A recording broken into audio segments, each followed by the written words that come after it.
सदन के माध्यम से मैं केंद्र सरकार के कर्मचारियों के 1 जनवरी 2004 से लागू की गई पेंशन स्कीम की कुछ गंभीर विसंगतियों की तरफ सदन का ध्यान आकर्षित करना चाहता हूं। नई पेंशन स्कीम की योजना 20 दिसंबर 2003 की अधिसूचना द्वारा लागू की गई थी और इस प्रणाली को 1 जनवरी 2004 से केंद्र सरकार की सेवा में आने वाले सभी नए केंद्रीय कर्मचारियों के लिए अनिवार्य कर दिया गया था।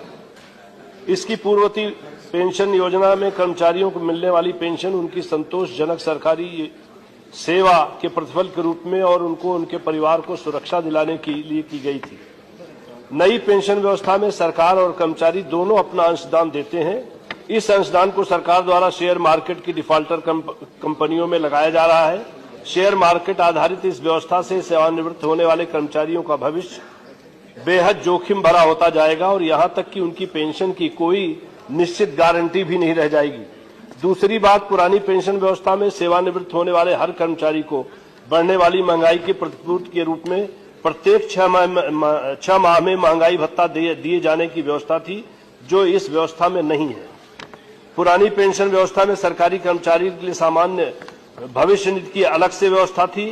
कर्मचारी भविष्य निधि में अपना जो अंशदान देते थे उस पूरी राशि पर सरकार द्वारा एक निश्चित ब्याज दिया जाता रहा है, जबकि नई पेंशन में इसकी व्यवस्था जीपीएफ की व्यवस्था समाप्त कर दी गई है।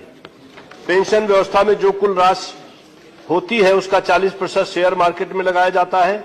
सरकारी कर्मचारी जिस दिन रिटायर होता है उस दिन जैसा शेयर मार्केट का जो रुख होता है उस हिसाब से उसे 60% राशि मिलती है।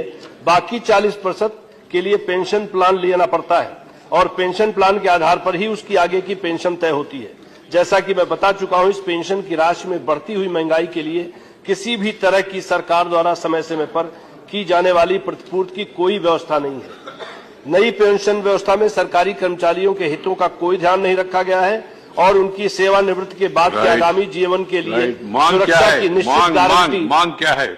मांग यह है मान्यवर, मेरी सदन के माध्यम से सरकार से मांग है कि सरकारी कर्मचारियों के लिए नई पेंशन व्यवस्था की जगह 1 जनवरी 2004 के पूर्व वाली पुरानी पेंशन व्यवस्था लागू की जाए। धन्यवाद श्री एडमारम करीम। ठीक है, ये सबका नाम जोड़ दीजिए। कर्मचारियों के मन में ये शंका है कि उनकी पेंशन मिलेगी शेयर मार्केट में ठीक है प्लीज, ये तो क्या करें, ये रीडर इज देयर एंड चली जाएगी, ये लोगों के मन में आशंका है। ये सिंह जी ने मामला उठाया। Government is there, they are taking note of the same. Mister Elamaram Kareem, you have to associate. उन्होंने नोटिस दिया भाई, उन्होंने नोटिस दिया पहले, उनको please. Yes, indeed. I have already allowed Ram Gopal ji. He had to say. Commission, government constitute a committee, NPS committee, and in that committee, government employees organizations are right. That is the previous system should be introduced.